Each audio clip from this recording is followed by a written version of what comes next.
এখানে বসেছিল মেলা, মেলা থেকে আমি একে নিয়েছি গাড়িতে লাগাবো বলে। তা আমরা এসেছি ঠাকুর দেখতে। আমাদের সামনে রয়েছে জগদ্ধাত্রী মা, আমাদের সাথে রয়েছে হচ্ছে সুকান্ত, তার সাথে রয়েছে হচ্ছে অনন্যা। আমরা তিনটেতে এসেছি ঠাকুর দেখতে। সুকান্ত এখন ভাবছে এটাও ব্লগ করে নেবে, আমি তো করতে পারলাম না। শিট ম্যান, নষ্ট হয়ে গেল।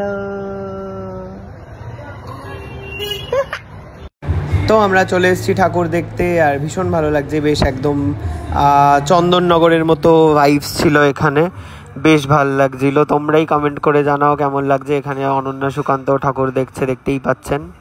সুকান্ত এখানে খিচুড়ি নেওয়ার জন্য লাইনে দাঁড়িয়ে পড়েছে, ভাবতে পারছেন? রাস্তার ধারে দাঁড়িয়ে খিচুড়ি খাওয়ার মজাই আলাদা।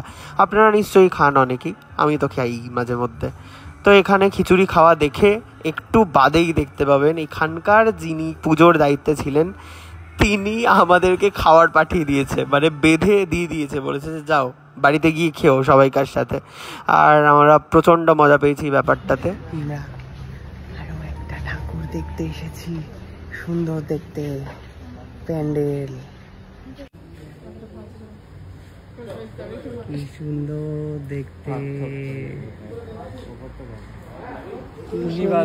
দেখতে ঠাকুরটা খুবই সুন্দর।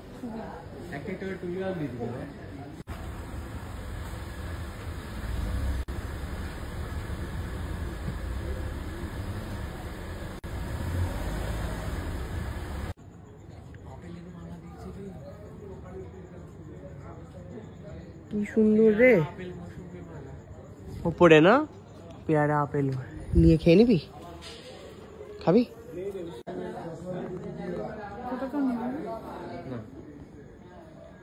গঙ্গার ধারে তো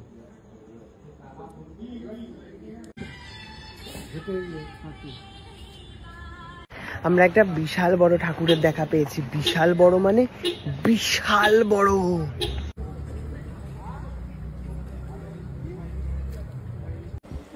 হ্যালো,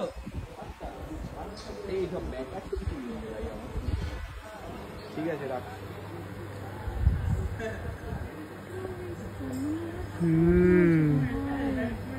চন্দননগরের ঠাকুরের মতো বড় হয়েছে, ডায়মন্ডের থেকেও বড়। সুকান্ত দেখে নিয়েছে ডায়মন্ডের নাকে নয়, ব্যাস। সুকান্ত চোখ চলে গেছে ডায়মন্ডের নাকে নয়, পায়ের তোরাও দেখে নিয়েছে। এখানে বসেছিল মেলা, মেলা থেকে আমি একে নিয়েছি গাড়িতে লাগাবো বলে, আমি আছি বলে।